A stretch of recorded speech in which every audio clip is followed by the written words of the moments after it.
Menos más, que no se vea el agua de la marca. No, es buena marca. ¿Sabe cuál será? Sí. Hola, Víctor. Mira, hoy vamos a empezar una serie de entrevistas con nuestros maestros y los empresarios Ujú, que trabajan con nosotros y que vamos a dar a conocer nuestros tipos de maestros. ujú. Y eres el primero en esta serie de entrevistas y Ok, queremos hacer la inauguración contigo. ¿Cómo ves, correcto, está Víctor? bien.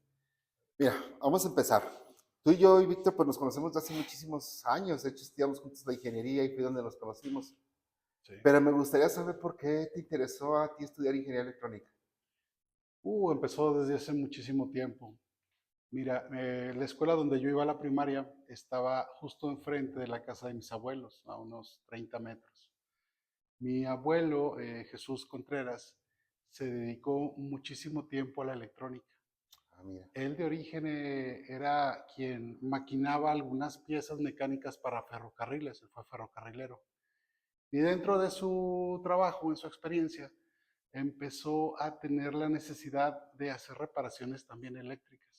De hecho, Jesús Contreras fue quien colocó el sistema de voceo en la estación de ferrocarriles. Ah, mira. Él instaló micrófono, altavoces y todo.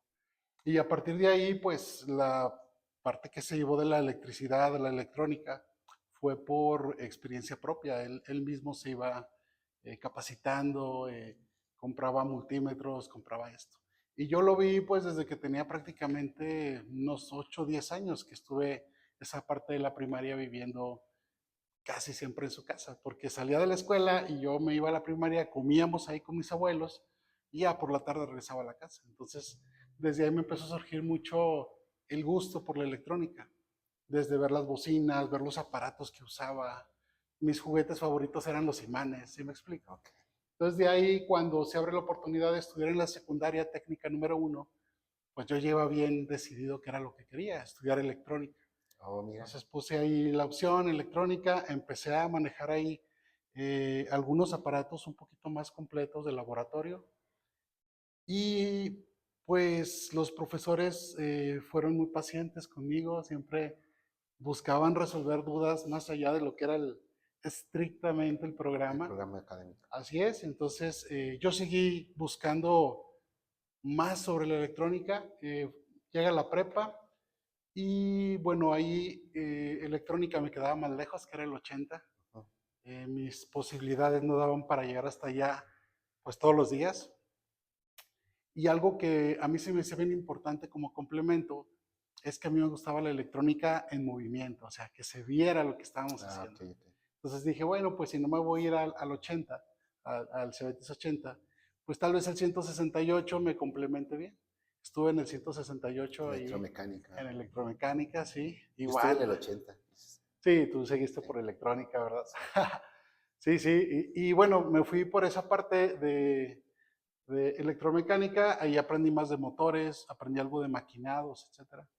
Y vi la parte más enfocada hacia la industria. Entonces fueron los primeros contactos que tuve ya con motores trifásicos, sistemas de maquinado un poco más complejos, fresadoras, tornos, etcétera. Sí, a partir de que salgo del Cebetis, nos conocemos, que voy al Ujú. Tecnológico de Aguascalientes. Sí. Ahí estuvimos en electrónica. Y bueno, pues entramos en el 91, salimos en el 96, que ya hace Puedes algunos emitir la años. fecha. Sí, fue el siglo pasado, estudiamos el siglo pasado. Grandes profesores que tuvimos. Sí, Sí, sí, sí. creo que fue una época que marcó mucho nuestra vida porque pues muchos compañeros venían de ser estudiantes muy destacados en muchas áreas y cuando llegamos a electrónica, pues nos llegó a pasar en matemáticas y en otras áreas, era bastante complicado. Sí, yo recuerdo que éramos muchos grupos los que iniciamos y al final Muy terminamos unos poquitos. cuantos, Ajá. veintitantos terminamos graduándonos. Sí. Entonces sí era pues algo muy complicado el ir avanzando, el ir consiguiendo la literatura, los libros, no es como ahora, que era bien fácil googlear algo y te sale el video de cómo hacerlo. No, ya los prototipos y todo estará un poquito más complejo. Y ahí fue donde nos empezamos a encontrar la oportunidad de aplicar en algunos concursos de creatividad, no sé Sí, si te sí, sí, sí, acuerdas. me acuerdo bastante Sí, bien. estuvimos en un par de concursos y me gustó mucho la parte de desarrollo de tecnología. O sea, en esos concursos algo que evaluaban era la creatividad y la fiabilidad del sistema, como que algo que sí se pudiera hacer. Oye, cuando estudiaste la ingeniería, bueno, obviamente estudiaste ingeniería electrónica porque te gustaba mucho, o Sí. te gusta mucho a la actualidad. Pero ¿qué materia del área de electrónica de la carrera fue la que más te impactó, la que más te formó a lo que estás haciendo ahorita? Hubo una materia llamada digitales, Ajá. digitales, Circuitos sí, digitales. circuitos digitales. Su libro famoso es el de Toshi, de Ajá. circuitos digitales. Y era porque era una manera de darle a la electrónica un control que caía en una parte como parecida al ego, a la creatividad. Ok. Circuitos digitales te permitía integrar código eventualmente o una forma de programación a lo que estabas haciendo. Entonces ya no era simplemente el conectar una batería y que funcionara el motor, sino que tú ya le hacías que tuviera un cierto sentido, un comportamiento a lo que estabas programando. Y eso me gustaba mucho la electrónica digital. Sí, de hecho es un parteaguas con la electrónica digital con respecto a la electrónica analógica. Y de tus proyectos, cuando concursaste, ¿qué proyectos hiciste? Hicimos en aquel tiempo una ratonera electrónica que podía distinguir qué era lo que estaba enfrente en base a una serie de switches múltiples. Entonces sabía si realmente, antes de dispararse, si lo que estaba enfrente pesaba cierto gramaje. Y ahí tenía un sistema de compuertas TTL para Ah, definir si se activaba o no se activaba.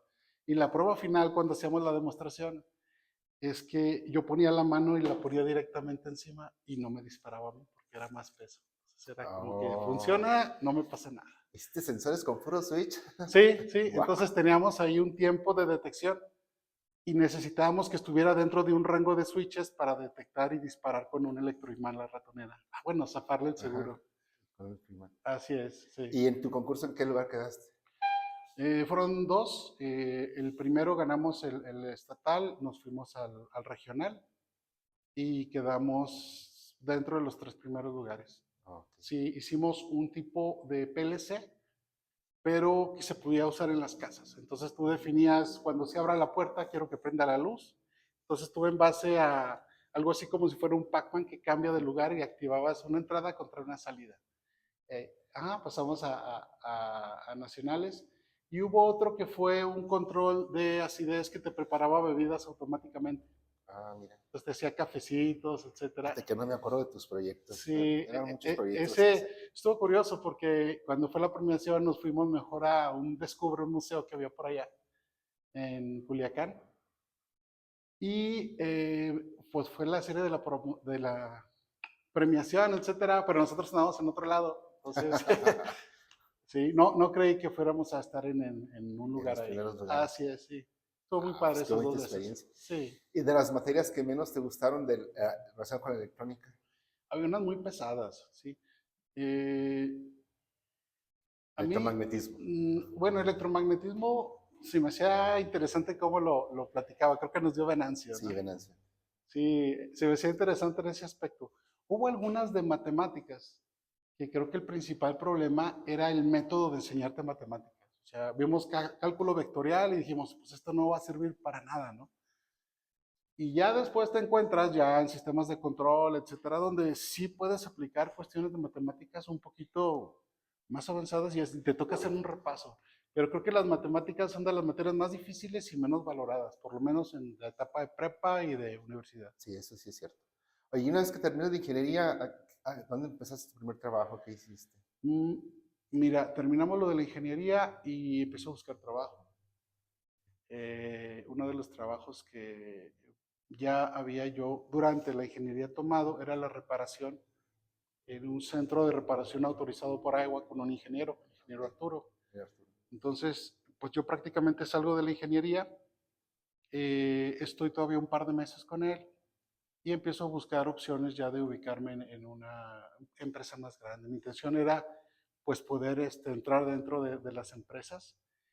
Y bueno, me di cuenta de algo bien difícil como estudiante, que muchas de las cosas y técnicas que había aprendido con los materiales que había aprendido no eran los mismos que estaba utilizando la empresa. Yo sabía cierta electrónica con ciertas cosas y llegaba a la empresa y resulta que ellos pues estaban usando cosas más actualizadas. Y fue un choque fuerte. Y me refiero no solamente a la parte de la electrónica, también a la automatización.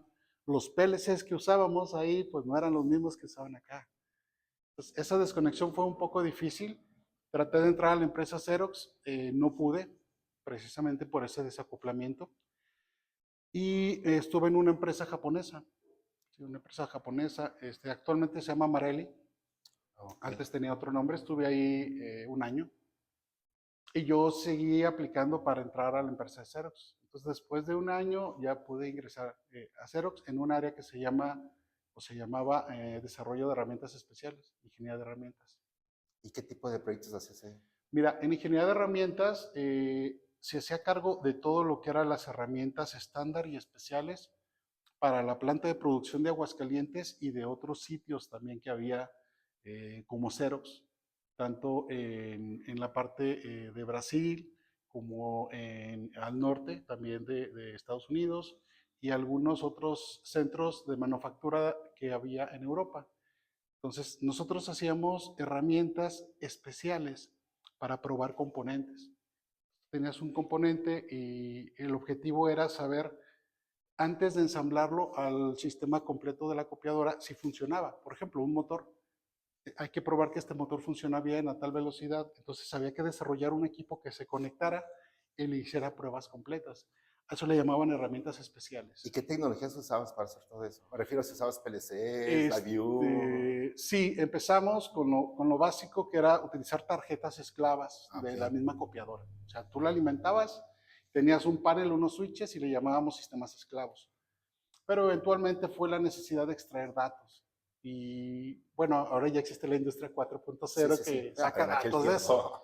En aquel entonces decía, bueno, quiero saber cuántos motores son buenos y cuántos malos. Entonces ahí empezamos a introducir desde microcontroladores, los famosos PIC, pasando por PLCs, ¿sí? Y generando estadística con PLCs. Y eventualmente, como tú lo mencionas, colocando computadoras para que nos hicieran ya los reportes automáticos. Fue donde tuve el primer contacto con el software de programación de LabVIEW. Ok. Así es. ¿Y la View qué tanto desarrollaste con la View? Bueno, yo cuando vi LabVIEW me pareció una forma de programación totalmente distinta porque es una programación gráfica, es como si hicieras diagramas de flujo. Y pues era parecido a tener una caja de Lego, ¿no? A mí siempre me han gustado esos juguetitos. Tú vas agarrando tus piezas, las vas acomodando y tienes piezas que agarran señales, piezas que comparan señales y piezas que procesan ese dato y pueden guardar información y controlar dispositivos. Este software nos permite agarrar prácticamente cualquier tipo de señal, ¿sí? Temperaturas, vibración, lo que sea, procesarlo internamente en una computadora y después poder controlar una gran cantidad de dispositivos, desde motores, PLCs, mandar la información a otras computadoras. Yo conocí LabVIEW en 1996 y desde entonces, que eran las primeras versiones que había de LabVIEW, todavía se repartían en unos discos Sí, chiquitos, sí, me acuerdo de en ellos. unos floppies.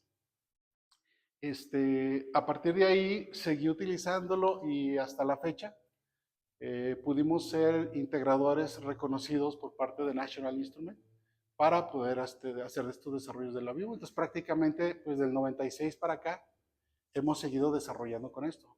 Una parte con la industria, otra parte con la parte académica. Y pues lo más complicado ahí, por ejemplo, fue el obtener las licencias, teniendo licencias de desarrollo, etcétera, para poder hacer esto. Y ya cuando trabajaba con empresas, hay empresas aquí locales en Aguascalientes que tienen ya acuerdos directos con LabVIEW, ellos ya tienen integrado también el software. Entonces, para ellos, alguien que ya tenía esa experiencia manejando, pues decía, oye, tenemos muchos equipos en los que nos puedes ayudar. Y yo creo que es importante porque muchos recién egresados que van y solicitan este tipo de contacto, pues son preguntas muchas veces obligadas, ¿no? ¿Qué manejas? ¿PLCs, tarjetas, microcontroladores? ¿Qué software de adquisición como LabVIEW, etcétera? Oye, y luego trabajaste en Xerox. ¿Cuántos años trabajaste en Xerox? 9 años, Ah, bastantes. Y luego saliste de Xerox y sí. ¿a qué te dedicaste? Bueno, no directamente de Xerox, no sé si recuerdas que Xerox cambió de A nombre nombre de a Flextronics, ajá. Flex, entonces con Flex todavía estuve otros tres Ah, ok, años. perfecto. Sí, estuve tres Y años sales trabajando. de ahí y ¿a qué te dedicas? Bueno, ya como Flextronics empezamos a dar servicio a muchas compañías externas. Ahí nos tocó viajar a diferentes partes de Estados Unidos o de Canadá o de Europa para ir a dar servicios de aplicaciones de desarrollo de equipos especiales. Ok. Entonces vimos pues, la gran cantidad de cosas que había que hacer y pasó algo que a mí me ponía un poquito incómodo, que yo tenía dos niños chiquitos en aquel entonces y casi no los veía, casi siempre Por los estaba fuera viajes. casi siempre estaba de viaje fuera. Y yo veía que había mucho por desarrollar aquí en Aguascalientes como parte de la tecnología que nosotros estábamos vendiendo a la India y a Canadá y a otros lados. Dije, pues es que aquí hay bastante. Llega un momento un poquito complicado para Flextronics, donde empieza a ser algo que llamaron como retiros voluntarios. Entonces, Ah, ellos te decían, ¿sabes qué? Pues la compañía necesita reducir sueldos, etcétera. Va a haber una reducción importante de lo que tú percibes, nada más que pues tienes que firmar aquí para que aceptes tu reducción. O bien, pues entras en un plan donde te vamos a contratar como proveedor externo y tú vas a recibir una liquidación a tu sueldo actual completo. perfecto. Entonces dije, bueno, voy a platicar con mis gerentes, con mis directores, porque a lo mejor llegó el momento de poderme hacer proveedor de la De compañía los con la que estaba servicios. trabajando. Ajá. ¿Ah? Sí, y así ocurre. Entonces yo salgo con un capital bueno para hacer un arranque de la empresa y empiezo facturando a Flextronics. Entonces eras empleado y te convertiste a un empresario. Sí, en 15 días ya yo ya era proveedor de Oh, qué Flex. Sí, rápido. sí, sí. Y bueno, los primeros proyectos que hicimos para ellos estuvo interesante, fue para Apple. Estuvimos en Estados Unidos haciendo uno de los restauradores de visión artificial para Apple y ahí Enfocado a hubieron la más. parte de producción de Apple. Sí, bueno, era un centro de servicios que tenía Ok. Flex directamente Ajá. allá en Texas. Y lo que hacían ahí es que revisaban muchos equipos. Entonces hicimos un sistema de cámaras en varias caras donde tú escaneabas el código de la laptop y rápidamente tomaba imágenes y sacaba un archivo completo de cómo había llegado el equipo.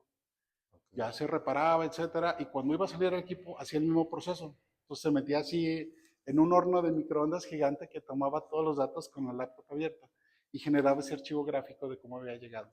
Cosméticos, falta de teclas, pantallas dañadas. Dañadas. Oh, qué Entonces todo padre. eso lo generaba automáticamente el sistema. Fue uno de los primeros proyectos que entregamos para Flextronics ya como proveedor. Sí. Como proveedor. ¿Y después te dedicaste más a Flextronics o agarraste otras empresas a No, servicio bueno, especial? seguimos con Flextronics, pero como te comentaba, aquí en Aguascalientes había muchísimo campo. Estuvimos con frenados Bosch, ¿sí? Bastante tiempo. Estuvimos dando servicios al sector alimenticio también, al sector médico. Y en toda esta área de emprendedor o empresario, ¿en qué te especializaste? ¿Qué tipo de área te enfocabas más? Me refiero a la robótica, a la automatización, al diseño. ¿Qué fue lo que más te Sí, enfocaste? yo creo que lo que más me gustaba desarrollar y yo veía que había en las empresas más necesidad era a la automatización y a la trazabilidad. La trazabilidad me refiero al manejo de los datos de tu producción. Producción. Sí, sí, a eso. ¿Qué máquina tú podrías decir? Yo presumo esta máquina, porque esta máquina la diseñé, me costó y fue la que me siento orgulloso por ella. Es que han sido muchas. No he pensado en una máquina favorita. Este, Hubo una que hicimos de detección de gases para Holanda, de helio, que era un reto muy importante. Buscaron a alguien que la hiciera aquí en Aguascalientes para exportarla a Holanda a través de Sensata. Y el manejo de gas helio a través de detectores especiales era complicado. Entonces nosotros desarrollamos eso. Y bueno, en otro sector, que como te comento, hemos trabajado en diferentes sectores, uno que fue un reto bien interesante fue la montaña rusa de la isla San Marcos. Ah, ¿tú participaste en eso? Nosotros la programamos y la cableamos 100%. Oh, ¿qué pelis usaron en aquel? Utilizamos Allen Bradley. Oh, mira, no Sí, sabía eso. utilizamos un 1500 y una pantalla touch de panel view.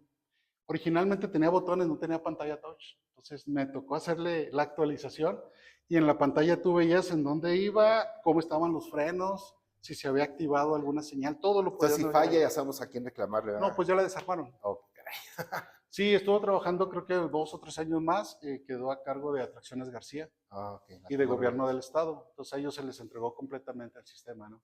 Oye, entonces es ingeniería electrónica, pero ¿tuviste más estudios? Sí, después de ingeniería electrónica, pues estuve metido en la industria muchos años. Si hablamos del 96, estuve metido en la industria, después como parte de la industria y lo de manejo de datos, salió la oportunidad de estudiar Six Sigma como Black Belt. Tuvimos un entrenamiento de un año. Sí, Black Belt, pues ya lo conoces, es parte de un modelo de análisis de datos para poder hacer más eficiente un proceso y también más seguro. Y esto referido a lo de Six Sigma es, por ejemplo, todo lo que es creación de medicamentos debe de cumplir con ciertos requerimientos de seguridad del producto y de ahí viene el número de Six Sigma. Otras empresas que usan Six Sigma, por ejemplo, es todo el sistema de aviación o aeroespacial, utiliza Six Sigma. Entonces son estrictos en ese aspecto. Estudié un año Black Belt en Six Sigma, luego estudié colorimetría en el CIO, también por ahí algún tiempo. A mí me fascinaba lo de visión Toda artificial, la parte de visión, sí. todo lo que fue visión artificial. Estudié con ellos y luego Sí, de hecho, aquí en Aguascalientes te consideran experto en esa parte eh, de la parte de visión. un tiempo estuve dándole Sí, porque le entré a varias marcas. National Instrument tiene un sector para visión artificial, pero está Cognex, está Keyence y hay muchísimas más, ¿no? Y entonces como visión artificial, pues sí, estuvimos haciendo varios desarrollos. Siempre había un punto importante en las empresas que había muchos proveedores que podían generar, digamos, lo común, lo general, ¿no? Bandas transportadoras, etcétera, pero siempre había esos detallitos de proyectos un poquito más detallados o complicados y era donde nos gustaba investigar. Ujú. según tu experiencia, ¿qué tipo de información o conocimientos debemos tener un ingeniero electrónico para poder trabajar adentro de una industria? Mira, Conocimientos que no nos entregó la universidad. de recién egresado, Ajá. el choque que tuvimos, Sí, ¿no? Y que yo veo, fíjate que algunos compañeros, bueno, posterior a eso, seguí teniendo mucho contacto con universidades y con preparatorias.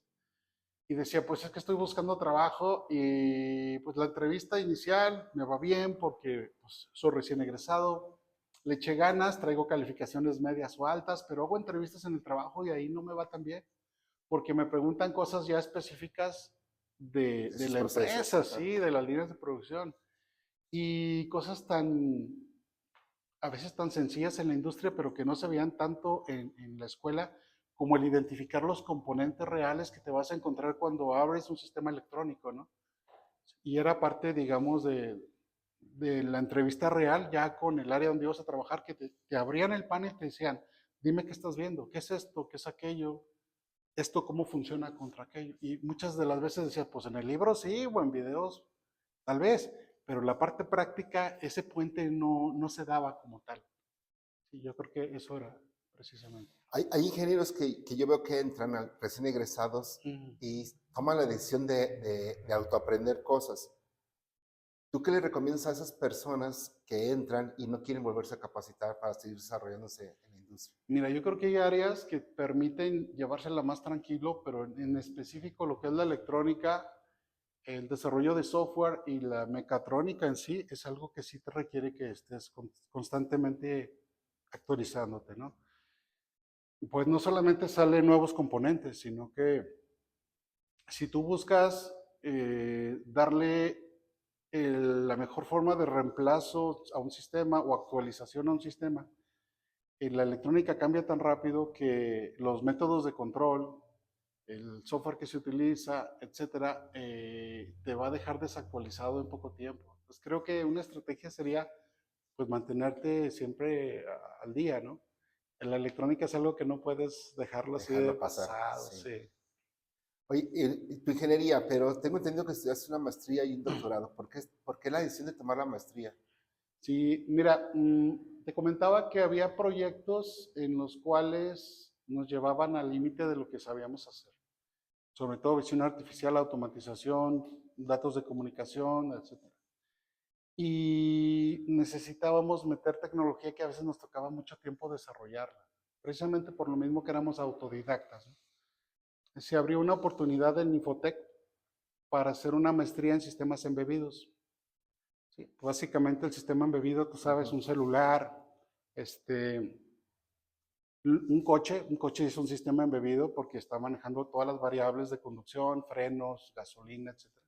Y todo en una computadora que a veces ni la ves. Sí.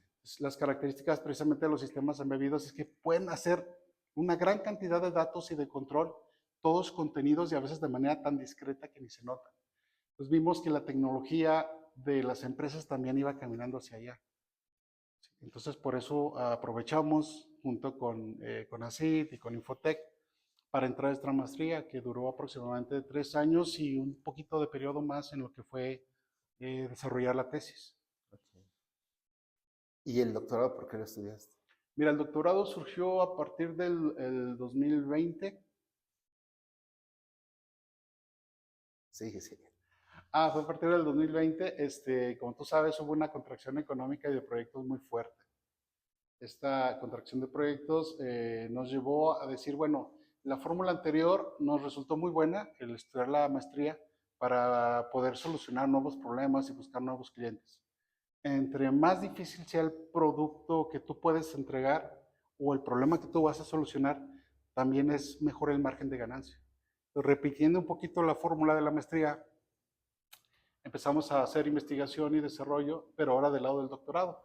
Es el doctorado en ciencias de la ingeniería. Entonces me permite integrar no solamente la ingeniería electrónica, sino integrarlo con ingeniería química, con ingeniería mecánica, etc. Entonces tienes que meterte a fondo para poder conocer cuáles son las herramientas que se utilizan en cada ingeniería para poder integrarlas y hacer una propuesta final ya a un nivel un poquito más complicado. Y en una plática anterior contigo me dijiste que habías hecho un proyecto ahí en un concurso en el doctorado. ¿Podrías explicarnos de qué consiste? Sí, fue justo el año pasado. Nosotros estamos haciendo investigación sobre polímeros, inyecciones plásticas, que nos permite hacer que ese plástico tenga propiedades especiales. Y aquí tiene dos ventajas. Muchos de los polímeros que usamos de entrada, pues suelen ser envases que son reciclados, ¿no? Estos envases reciclados, si no se procesan, son un gran problema. O sea, contaminan muchísimo. De hecho, actualmente en la ciudad nosotros estamos consumiendo aproximadamente 5 gramos de microplásticos a la semana. Eso equivale a una tarjeta de crédito. Entonces tú te estás metiendo una tarjeta de crédito a la semana y muchas de las veces no sale. O sea, nos puede afectar los ¿Es en serio riñones. eso? Sí, son datos Wow. científicos, sí. Hay investigaciones de la UNAM que están confirmadas por la FDA y otras investigaciones de Europa. Sí, está confirmado. En las ciudades, al menos 5 gramos a la semana. Wow, Sí, es bastante. equivale a comerse más o menos como 50 bolsas de plástico al año. Es lo que estamos comiendo. Y eso pues se atorra en el riñón, etcétera. Han encontrado incluso microplásticos en los bebés. Cuando el bebé se está gestando, nace y la placenta la analizan y ya trae microplásticos. Es complicadísimo. Wow. Entonces el hecho de hacer una solución para fortalecer el hecho de reciclar esto era muy importante, ¿no? El problema de reciclar este tipo de productos es que no sabes con qué calidad viene. O sea, a lo mejor el envase se asoleó o se contaminó con aceite, o sea, le pudieron haber metido alcohol. Uh-huh. Y la separación y el lavado es muy complicado. ¿Sí? Entonces tú tendrías que estar agarrando una botella, mandarla a un laboratorio, que le hicieran un análisis a través de un aparato que se llama espectrofotógrafo. Saca las bandas características y te dice, esto está hecho de plástico que se puede reciclar, mételo. Y metes otro y dices, no, mira, este trae aceite, este no lo metas. Y este no, pues este sí, pero ya está soleado. Te va a hacer quebradizo lo que hagas. Y es que esto se puede reciclar para hacer sillas, trapeadores, cualquier cosa, ¿no? Entonces, aquí decíamos, ¿cómo podemos acelerar el hecho de saber si te sirve para Identificarlo. reciclar o no? Ajá. Entonces, lo que se desarrolló fue un sistema que es portátil, el cual tú colocas el plástico ya en pedacitos, que es como normalmente ya se recolecta. Lo recolectas y antes de meterlo a la máquina inyectora, tú lo pones de muestra y este aparato hace un análisis a través de radiación infrarroja y tiene múltiples sensores. Y esos sensores lo que hacen es que toman todos los datos a diferentes frecuencias y lo que hacía la máquina que te daba la gráfica, te lo hace pero en el lugar. Y lo hace en todas las cadenas de frecuencias al mismo tiempo. Y tiene la flexibilidad y la rapidez de que no requiere una interpretación previa. Lo que tomas como entrenamiento de datos lo puedes alimentar a una inteligencia artificial que se entrena de manera externa a través de servidores que están en la red y eso te consume 2, 3 horas. Pero una vez que tienes el entrenamiento, eso lo puedes compactar para meterlo en un chip, en un sistema embebido. Y ese sistema embebido se lo pones al aparato y en el aparato lo colocas y ya te dice directamente qué Detecta es. rápido. Te dice si el plástico es polipropileno o es PET o es Te lo PVC. identifica. Sí, ya te lo identifica inmediatamente y Oh, te dice ahí en pantalla, esto es PVC. Por ejemplo, el PVC no se debe de calentar a más de cierta temperatura porque emite gases tóxicos. Pero el PET sí lo puedes procesar fácil. Y el más sencillo de todos es el polipropileno. Entonces, pones el aparato y ahí te dice directamente, sí, esto es polipropileno al 98%. Entonces ya lo puedes procesar y tranquilamente. al hacer un concurso, ¿en qué Sí. lugar quedaste? Mira, fue un concurso, primero fue del sistema tecnológico aquí local y nuestro proyecto fue aceptado y aprobado. Ahí nada más pasó como un grupo Ujú. hacia lo que fue la fase regional.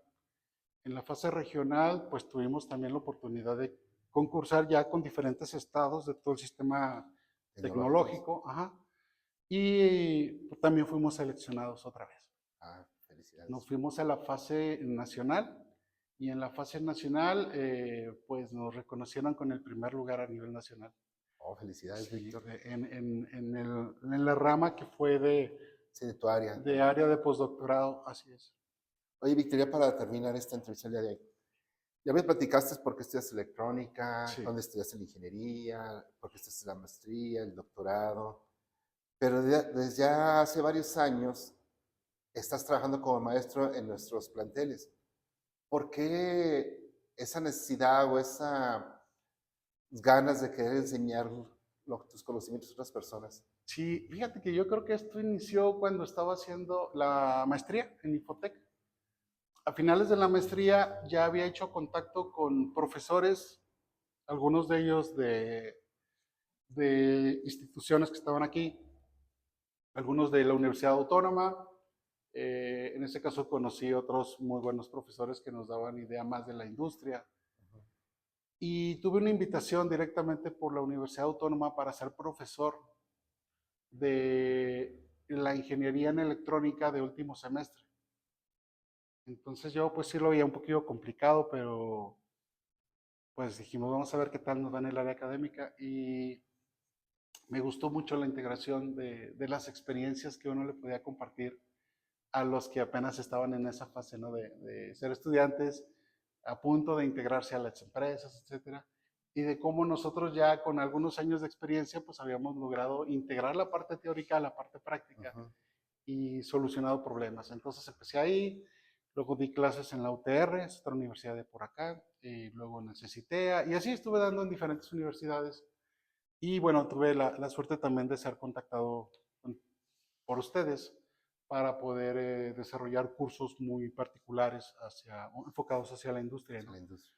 Y son cursos que no solamente integran la parte teórica y los fundamentos técnicos de qué se hace, sino la parte de cómo las cosas se hacen, qué es lo que la industria está usando actualmente, cuáles son las condiciones de seguridad, de eficiencia, etcétera, que se pueden conseguir integrando tecnología más reciente. Entonces, pues es algo que siempre me ha gustado desarrollar y precisamente en esta parte dije, bueno, vamos a mezclar un poquito lo que es la parte de la academia con la parte de desarrollo, porque actualmente, pues tú sabes, seguimos haciendo algún desarrollo todavía Ujú. tecnológico para empresas. Oye, entonces lo que nos acabas de platicar, tienes más de 30 años de experiencia ya Más o en la industria. menos, sí, Si, si calculamos la parte que de servicio de agua, de la ingeniería, sí. mejor son Estuve un mucho. poquito antes de Agua, estoy trabajando en Olisistemas. Olisistemas era lo que le daba servicio a las máquinas de escribir eléctricas. Entonces desde ahí empecé a reparación de tarjetas y todo Estamos eso. hablando de 35 a 36 años Sí, de sí, experiencia. estaba yo en la prepa cuando estaba en Ingeniería, Olisistemas. maestría, doctorado. Ay, eres una joyita. Es- Felicidades por todos tus logros, Gracias, Víctor. gracias. ¿Y qué recomendación le podrías dar ahorita a las personas que les interesa estudiar algo relacionado con la electrónica? Mira, la electrónica es un área que genera mucha pasión. En lo particular te lo digo porque es algo que te permite ser creativo, que desarrollas cosas que están primero en tu cabeza y luego las ves funcionando y que tienen un enfoque muy útil para la sociedad en donde estás. O sea, la electrónica está ya en todos lados y lo que falta, ¿no? Pues creo que si tú desarrollas y perfeccionas eso, pues como le comenté a un sobrino mío, si aprendes a cambiar contactos, nunca te vas a morir de hambre. Ese es un hecho, es un Sí, hecho. todas las casas tienen contactos, todas las empresas tienen enchufes, entonces, y de ahí para arriba, si te vas buscando cosas de electrónica más complicadas, pues tu panorama se abre mucho. Pero es bien importante que conforme vas haciendo cosas más complicadas, de más responsabilidad, no sé, el sector médico, frenados Bosch, que utilizan ya el sistema de frenado que manda señales, etcétera, pues tu responsabilidad también es más alta. Entonces necesitas tener una preparación constante, ¿no? Bueno, ya por último, ¿tú qué recomiendas a alguien que quiera poner una empresa Eh, enfocado a la parte electrónica? Sinceramente, Sí, que no la ponga. ¿por qué? Mira, poner una empresa desde cero actualmente sería como hacer el hilo negro. Yo pienso que la sociedad actual nos permite aportar nuestro talento de una manera más estratégica, ¿sí? No tratarlo de hacer de todo, ¿sí? Sería mucho esfuerzo, tal vez los resultados los podrías ver en muchísimos años y a veces te das cuenta que lo que tú estás haciendo ya alguien más ya lo tiene y mejor, Entonces, ¿tú ¿sí? recomiendas a alguien que estudie electrónica que vaya y trabaje en alguna empresa? Que identifique exactamente, sí, Su área de su área de oportunidad. oportunidad y que haga match con el talento que él tiene para poderlo desarrollar. Es que la electrónica tiene muchísimas Sí, áreas, muchísimas muchísimas. áreas. Entonces, es que yo sé electrónica, pues De sí, hecho, yo no conozco a ningún ingeniero que domine todas las áreas. no, no, no lo hay. Es imposible, no lo puedo Sí, conocer. sí, y de repente dices, bueno, pues es que las otras áreas son más, yo creo que no son igual de fáciles, son igual de complicadas, ¿no? O sea, en esos puntos se puede extender muchísimo. Sí. Pues muchas gracias, Víctor, por No, esta pues gracias a ti, entrevista, por ser el padrino de este tipo de de pláticas. charlas. Y pues bueno, pues muchísimas gracias y pues síganos para las siguientes pláticas. Sí, aquí no. Recuerden las TED Talks. Gracias. Gracias. Dale, Javier. Pues a darle. Ya me extendí, ya me dijo Tere que onda.